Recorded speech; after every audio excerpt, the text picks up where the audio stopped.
আজকে আমাদের বেশ কতকগুলো তাল কেনা হয়েছে। তাল মানে ওই গোটা গোটা তাল। তো সেইগুলোকেই কিভাবে খাওয়া হবে, কিভাবে ছাড়ানো হবে, তাই নিয়ে তো তিনজনে অস্থির। তো পুরো ভিডিওটা জুড়ে দেখতে থাকো, কি মজার কাণ্ড। আর তোমাদের দাদাভাই কিভাবে তাল কাটছে, কিভাবে তাল খাচ্ছে, আর আমিও বা কিভাবে তাল কাটছি, কিভাবে খাচ্ছি। তো পুরো ভিডিওটা জুড়ে দেখতে থাকো, সাথে থাকো, পাশে থাকো, আর সবাই একটা লাইক দিয়ে দেখা শুরু করো। দেখা শেষে একটা ছোট্ট কমেন্ট করে দিও।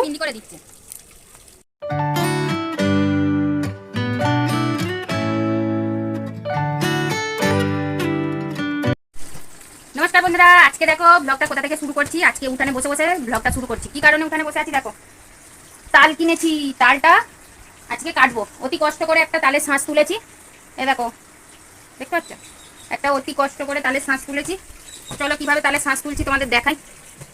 নমস্কার বন্ধুরা, এইচএসএস ব্লগের নতুন একটা ভিডিও তোমাদের সবাইকে জানাই স্বাগত। আজকের ভিডিওটা এখান থেকে শুরু করছি। আর আজকে দেখো তাল নিয়ে কি কাণ্ড, সবাই মিলে কিভাবে কাটবে, কিভাবে না কাটবে সবটাই তোমাদের দেখাবো। আর কি মজা করে তোমাদের দাদাভাই খাচ্ছে সেটাও দেখাবো। তোমরা থাকো আমার সঙ্গে। আর নতুন বন্ধুদের বলবো, প্লিজ ভিডিওটা দেখার পরে একটা ছোট্ট কমেন্ট করে যেও যে কেমন লেগেছে। ভালো লাগলে ভালো, খারাপ লাগলে খারাপ, বাকি আদার্স কিছু বলার দরকার নেই। আর আমার চ্যানেলের সদস্য হয়ে যেও। আর পাশে সাবস্ক্রাইব করে পাশের বেল বাটনটা অবশ্যই প্রেস করো। লাইক কমেন্ট শেয়ার করে যেও। কমেন্ট তো করছোই, আর শেয়ার করে দিও একটু ভালো লেগে থাকলে। তো চলো দেখতে থাকো। আর স্পাম কমেন্ট করো না, হাত জোর করে তোমাদের বলছি। তো দেখো, বেশ গোটা তুলতে পেরেছি তালের শাঁসটা। এই প্রথম আমি গোটা তুললাম।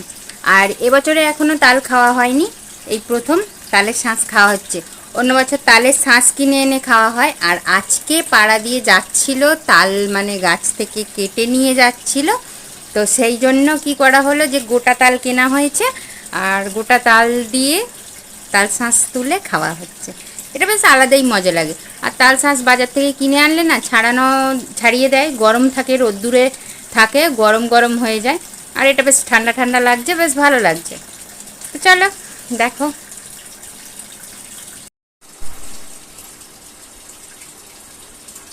তো দেখো এখন টিফিন খেয়ে নেবো। আর টিফিনে কি কি খাচ্ছি দেখো, মুড়ি, মুগ কড়াই সিদ্ধ, আর হচ্ছে ঝুরি ভাজা। তো মুগ কড়াই সিদ্ধটা তো মুড়ির থেকে বেশি হয়ে গেছে ছিল, তো ভাবলাম খেয়েই নি। তো চলো এখন টিফিনটা করেই নি।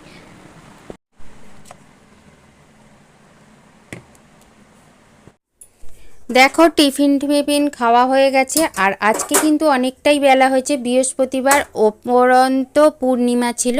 পূর্ণিমার একটু পুজো হয়েছে আমাদের। আর ভাতটা বসিয়ে দিয়েছি। আর আমি দেখো এক্সট্রা বাসনগুলো কিসে রাখি, রান্নাঘরের একটা তেলচিটে আছে, তো যেগুলো রেগুলার ব্যবহার হয় না কিন্তু ব্যবহার হয় মাঝে মধ্যে, তো সেগুলো আমি দেখো এই বড় বালতিটার মধ্যে রেখে দিই আর রেখে চাপা দিয়ে রাখি। আর বালতির উপরে দেখো নোংরা পড়েছে, এটা কিসের নোংরা আমি পরে বলছি। আর দেখো ওইটার মধ্যে সব স্টিলের বাসন থাকে, বড় বড় বাসনগুলো, আর এইটার মধ্যে ছোট ছোট বাসন থাকে। আর এই টুকটাক লোকজন এসে গেল একটু শরবত দিতে, একটু চা দিতে, যেগুলো লাগে আর কি, সেইগুলো সমস্ত এর মধ্যে আছে। তো দেখো ভাতের জলটা বসিয়ে দিয়েছি, আমি এখন চাপাও দিয়ে দিচ্ছি। তো চাপাটাই ওর মধ্যে ছিল, আমাদের একটা সেইটার কুলো জন্য কিনেছে। দেখো কুলোটা এত বিশ্রী যে এইখানে বললাম না নোংরা পড়ছে। তো দেখো কুলোটা একদম বাজে কিনেছে তোমাদের দাদাভাই।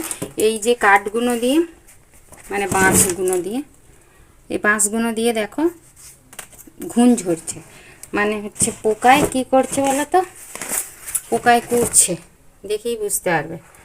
তো এই কুলোটা নতুন কিনেছে, আমাদের কুলোটা ভেঙে গিয়েছিল, আর একটু তো কুলো দরকার বলো। তো দেখো জলটা ফুটে গেছে, আমি এবার চালটা তুলে দেব। চালটা ধুয়ে নিয়েছিলাম আগেই, চালটা তুলে দিচ্ছি। আর বন্ধুরা তোমরা যারা দেখছো এখনও লাইক দিতে ভুলে গেছো, প্লিজ একটা লাইক দিয়ে দাও। আমি এইভাবে মাঝে মাঝে ভিক্ষা করে থাকি, তার কারণ হচ্ছে তবুও কেউ ভিক্ষাটা দেয় না। তো আরও একদিন এইভাবে বলেছি যে আমি ভিখারি হয়ে গেছি। তো যাই হোক, দেখো ভাতটা বসিয়ে দিয়েছি, আর আজকে আলু ভাতে দিয়েছি। আর এদিকে দেখো তোমাদের দাদাভাই কি মজা করে তাল তুলছে। তালগুলো তো কেউই সঠিকভাবে তুলতে পারছে না। একটা দোকানদারেরা যেরকমভাবে তোলে সেভাবে কি আর আমরা পারবো? কিন্তু তাও বেশ তুলে খেতে বেশ ভালোই মজা লাগলো, তিনজনে মিলে বেশ মজা করে খেলাম, হাসাহাসি করে খেলাম। আর সাউন্ডটা একটু কেটে দিয়েছি, অনেক রকমের কথা হয়েছে তো তার জন্য সাউন্ডটা একটু কেটে দিয়েছি। আর দেখো তালটা তোমাদের দাদাভাই তো কোনোটাই গোটা তুলতে পারেনি। আর এই দেখো কাটারিটা ধরে কেউ মুখে চুমুর দেয় তোমরা বলো, আর কাটারিটা ধরে মুখে চুমুর দিচ্ছে, এইভাবে খাচ্ছে। তো যাই হোক এরকম মজা করেই দিনটা কেটে যাচ্ছে। আর তালটা খেয়ে দেখো উঠানটা কি অবস্থা হয়েছে, ময়লা হয়েছে। আর তোমাদের দাদাভাই সব পরিষ্কার করেছে, ওইগুলো তুলে বাইরে রোদ্দুরে দিয়ে এসছে, মানে ওগুলো পরে জ্বালানি হয়ে যাবে। আমরা তো কাঠের জালেও রান্না করি, তোমরা দেখেছো, তো ওগুলো পরে জ্বালানি হয়ে যাবে। আর ব্যাস ভাত রান্না শেষ। এবারে দেখো আমি ডাল চাপিয়ে দিচ্ছি, প্রেসারেই ডালটা চাপিয়ে দিচ্ছি। আর আজকে তো বললাম না আজকে পুজো ছিল, একটু বেলা হয়ে গেছে, আর বেলাতেই মুড়িটা খেয়েছি। তখন কটা হবে, হ্যাঁ 11:30 বেজে গেছে। যখন মুড়ি খেলাম না তখন 11:30 বেজে গেছে। আর আমার একটা কায়দা দেখো, প্রেসার বসানোর আগে একটু ফুঁক দিয়ে নিই, তার কারণ একটা মনে সন্দেহ আছে যে ওই ফুটোটার মধ্যে যদি কিছু ঢুকে থাকে তাহলে বাস্ট করবে। আর এদিকে দেখো কি করেছি, আলু ভাজা, পটল ভাজা, উচ্ছে ভাজা, বেগুন ভাজা, সবই অল্প অল্প করেছি, কিন্তু করেছি, সব কিছুই করেছি। আর ওতে হয়েছিল আলু ভাতে আর ডাল। ব্যাস আজকের খাওয়া দাওয়া এইটুকুই। তো বন্ধুরা, এতক্ষণ ধরে আমার ফালতু বকবক আর ফালতু ভিডিও তোমাদের কেমন লেগেছে অবশ্যই জানাবে। আজকে মূলত ভিডিওটা দেখানো ওই তালটা যে খেলাম না, এত মজা লেগেছে যে কেটে খেতে তো তোমাদের বলতে মানে বোঝাতে পারবো না। বাজার থেকে কিনে এনে খাওয়া হয় ঠিক কথা, কিন্তু অতটা মজা হয় না। আজকে বেশ মজা হয়েছে, সবাই মিলে কেটে কুটে যাই হোক করে কষ্ট করে খাওয়া হয়েছে। তো এখনও 3টে আছে, আবার কালকে খাবো। তো যাই হোক, আর আজকের মতো এইটুকুই। তোমরা যারা দেখলে অসংখ্য ধন্যবাদ। আর তুমি যদি নতুন বন্ধু হয়ে থাকো প্লিজ আমার চ্যানেলটাকে সাবস্ক্রাইব করে দিও, পাশের বেল বাটনটা অবশ্যই করে প্রেস করো। তো দেখো কথাটা বলতে গিয়ে আটকে যাচ্ছে, তোমরা একটু ক্ষমা করে নিও। আর তোমরা আমার যে ভিডিওটা যদি ভালো লেগে থাকে শেয়ার করে দিও, লাইক আর কমেন্ট অবশ্যই করো। তো চলো আজকের মতো এইটুকুই, টাটা।